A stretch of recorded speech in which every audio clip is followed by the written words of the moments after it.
आइए आज हम जानते हैं कछुआ और हंस और चील की कहानी। आपने तो सुना ही होगा बचपन में ये सब स्टोरी, तो आज मैं इसी के बारे में सुनाने जा रही हूँ जो कि धर्म के ऊपर रिलेटेड है। जैसे कि रामायण से यह कहानी जुड़ी हुई है, तो अगर आप मेरे चैनल पे न्यू हैं तो लाइक, सब्सक्राइब और शेयर कर लीजिएगा।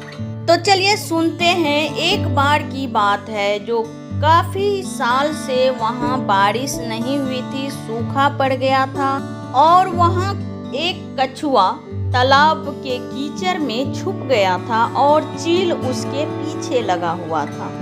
चील से छुपकर वह तालाब में छुपा हुआ था। तभी दो हंसनी ने उसके आंखें मोती समझ करके खा लिया। वह अंधा हो गया और रक्त उसके आंख से बहने लगा। जब उसने देखा जो कछुआ की आंखें फूट गई थी, तब वह माफी मांगा और एक लाठी उनके मुख में दिया और बोला, इन्हें आप मुख में दबा लो।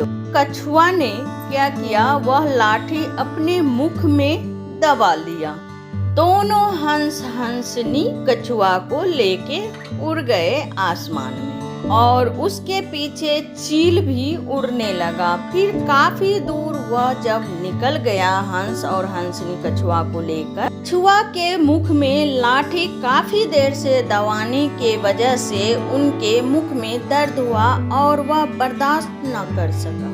फिर उनके चोंच से वह लाठी छूट गया। लाठी मुख से छूटने के बाद वह एक पत्थर पर गिरा और उसकी मृत्यु हो गई। और हंसनी को बहुत अफसोस हुआ और हंसनी का भी मृत्यु हो गया। भी वहां पहुंचा और वह भूख से त्राहिमाम हो करके उसकी भी मृत्यु हो गई। चील की मृत्यु होने से पहले उसने श्राप दिया हंसनी को, जो मैं अगला जन्म फिर से लूंगा और तुमसे बदला लूंगा। दूसरा जन्म आरुणि, जो कि बहुत बड़े गुरु भक्त थे, जिसको हम उद्धौलक ऋषि के नाम से जाने जाते हैं। हंसराज का जन्म उद्धौलक ऋषि के नाम से जन्म हुआ दूसरा जन्म, और हंस रानी का जन्म हुआ रघुकुल वंश में इंदुमती के गर्भ से चंद्रकला देवी के नाम से जन्म हुआ। जब दोनों युवा अवस्था में आए तो उद्धौलक ऋषि का विवाह चंद्रकला देवी से हुआ। चंद्रकला देवी के गर्भ से श्वेतकेतु नामक पुत्र का जन्म हुआ। एक बार जब श्वेतकेतु अपने गुरु आश्रम से घर वापस आए तो अपने माता पिता को अनैतिक कार्य करते हुए देखा और तभी उसने श्राप दिया, जो जिस तरह अंधक के जैसे कर रहे हो अनैतिक कार्य, जाओ मैं श्राप देता हूँ कि अगला जन्म में आपका पुत्र अंधा होगा। और ये श्वेतकेतु वही कछुआ था जब हंसनी ने उसकी आंखें फोड़ दी थी। चील का जन्म हुआ एक भील के घर में और उद्धौलक ऋषि और चंद्रकला देवी का जन्म हुआ एक शांतनव नाम से और ज्ञानवंती के नाम से। शांतनव एक ब्राह्मण पुत्र था और ज्ञानवंती एक क्षुद्र वैश्य जाति की थी। शांतनव और ज्ञानवंती का विवाह हो गया युवा अवस्था होने के बाद। ज्ञानवंती बहुत ही धर्म कर्म करने वाली युवती थी। इन दोनों के कोई भी पुत्र नहीं थे और कठोर तप किए नारद जी के कहने पर ब्रह्मा जी का। फिर ब्रह्मा जी दर्शन दिए और बोले जाओ पुत्रवती हो। और फिर ब्रह्मा जी ने कहा जो एक शर्त है, जब आप पुत्रवती हो जाएंगे तो आपका आंख अंधा हो जाएगा आप दोनों का।